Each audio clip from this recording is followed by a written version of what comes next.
कोटड़ा के सड़ा में माकपा का विधानसभा स्तरीय बूथ सम्मेलन हुआ संपन्न। जिला सचिव मंडल सदस्य दल्लाराम लौर, पर्यवेक्षक व मुख्य वक्ता दुलीचंद मीणा माकपा के राज्य सचिव रहे मौजूद।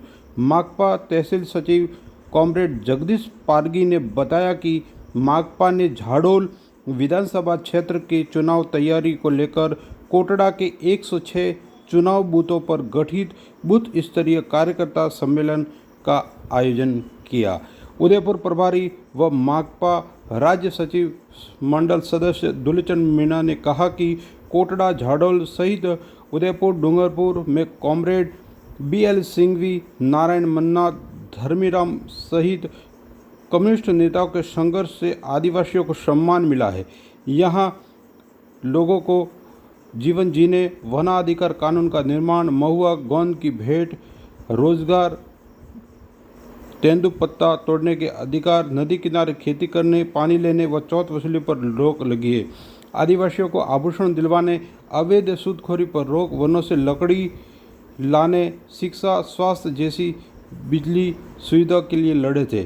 कोटड़ा में रेल सुविधा तो क्या, बसों व सड़कों व शिक्षकों की कमी व चिकित्सकों का भी अभाव है। माकपा ने देश में मनरेगा कानून लागू करवाकर स्थानीय स्तर पर रोजगार गारंटी कानून बनाया, किंतु रोजगार के लिए आज भी मजदूर पलायन को मजबूर हैं। माकपा जिला सचिव राजेश सिंघवी ने बताया कि कांग्रेस भाजपा विकास के बड़े बड़े दावे करते हैं जो कोटड़ा में तार तार हो जाते हैं। यहाँ सड़क, शिक्षा, स्वास्थ्य, कृषि, रोजगार, विकास कार्यों में पिछड़ा हुआ है। माकपा के जिला सचिव मंडल सदस्य प्रेमचंद पारगी ने कहा, जिस प्रकार भाजपा हिंदू मुसलमान से लड़वाती है, वैसे ही BTP आदिवासी परिवार व गैर आदिवासी कर आपस में लड़वा रहे हैं। कांग्रेस राज्य में झाड़ोल विधानसभा में भ्रष्टाचार चरम पर है। वहीं आदिवासियों को पट्टे नहीं मिल रहे, वनोत्पाद बेचने के लिए वन उपज खरीद केंद्र नहीं है।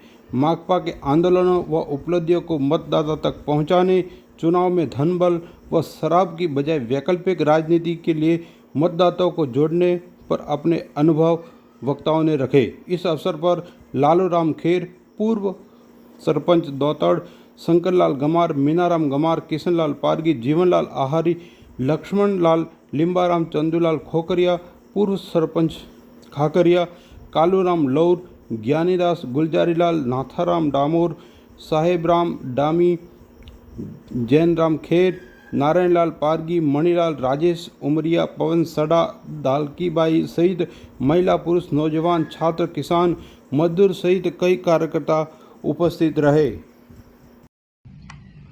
वो चौथ वसूली के खिलाफ मकानों का फॉरेस्ट डिपार्टमेंट से और तमाम समस्याओं के लिए लड़ने वाले साथी आज भी हमारे बीच में मौजूद हैं।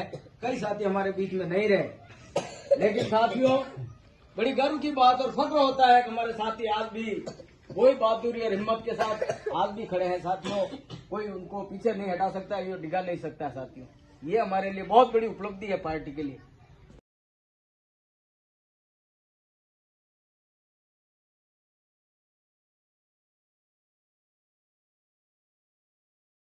ने क्या दिया, उसकी दौलत बढ़ाने का रास्ता दे दिया।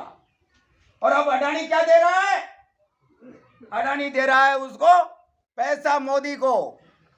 और ये बीजेपी के पास पैसा कहां से आ रहा है, अभी तक जितना आया था उससे अब ज्यादा आएगा। अभी मैंने सुना है एक एक विधानसभा का इनकम भारतीय जनता पार्टी का, इन्होंने इतना पैसा इकट्ठा कर लिया पूंजीपतियों ने कि एक एक विधानसभा में 100-100 करोड़ रुपए विधानसभा में खर्च करेंगे। 100-100 करोड़। अब सिर्फ दारू नहीं पिलाएंगे, पैसा भी देंगे। अब 100-200 रुपए नहीं देंगे, अब एक एक वोट वाले को 10-10 हजार रुपए देने को भी तैयार है। वोट चाहिए और कुछ नहीं चाहिए, इनको सिर्फ वोट चाहिए, किसी भी कीमत पर चाहिए। ये भारतीय जनता पार्टी कर रही। तो साथियों, इनकी नीतियों के चलते अमीर अमीर होता जा रहा है और गरीब गरीब होता जा रहा है। अमीरी और गरीबी की खाई बढ़ती जा रही है। और सबसे ज्यादा गरीब कौन हो रहा है, आदिवासी। अभी नया कानून आया है, बाकी बातें बाद में करेंगे।